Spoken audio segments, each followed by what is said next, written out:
ইউএনজি ট্রাস্টের পক্ষ থেকে তোমাদের সামনে এবার খ নাম্বার তুলে ধরছি। দেখতে থাকো।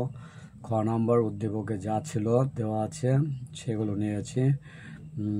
লেফট হ্যান্ড সাইড দেখো ওয়াই প্লাস 4 মূলত 81 দেখতে থাকো।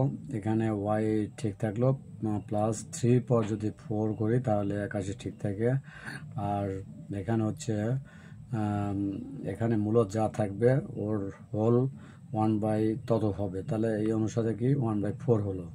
আশা করছি এখানে বুঝতে পেরেছো।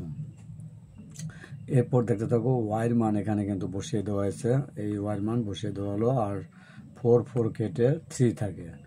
আশা করছি এখানে বুঝতে পেরেছো। এরপর দেখো সূত্র অনুসারে কাজ করেছি। এখানে মূলত পিকিউ, তাহলে মূলত তো পাওয়ার আকারে আসবে 1/, যত মূলত থাকবে তত পিকিউ 1/PQ। আর দুইটা বেজের একটি বেজ এক্স নিলাম, আর যেহেতু ভাগাকার আছে তাহলে পি মাইনাস কিউ, এর আবার হোল ব্র্যাকেট 1/PQ থাকলো। ঠিক একইভাবে x to the power q minus r, আর মূলত চলে আসলো 1/QR। ঠিক একইভাবে x to the power r minus p, এর আবার হোল ব্র্যাকেট 1/RP প্লাস 3 ঠিক থাকলো। আশা করছি এখানে বুঝতে পেরেছো।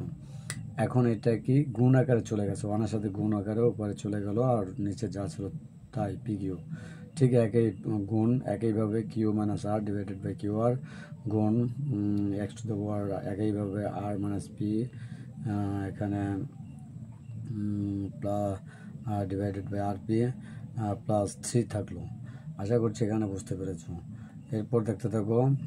এখানে 3টা এক্সের একটা এক্স নিয়েছি, আর এক পর থেকে আর এক পর গেলে গুণের সময় প্লাস হয়, তাহলে সেই অনুসারে এখানে কিন্তু সাজানো হলো। আশা করছি এখানে বুঝতে পেরেছো।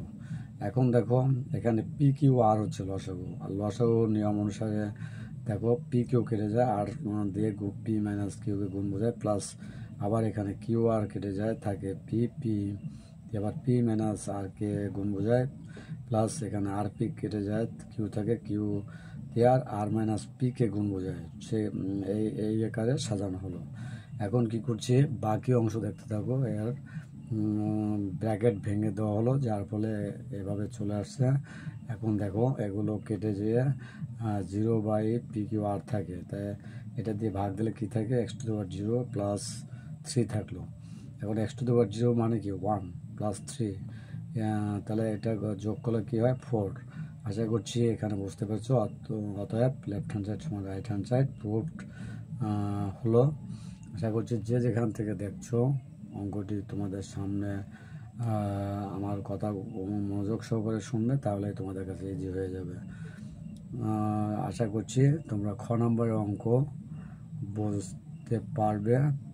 এরপরে যে ক নম্বরের অঙ্ক সেটিও তোমরা পরবর্তীতে অপেক্ষায় থাকো দেখার জন্য। ধন্যবাদ সকলকে।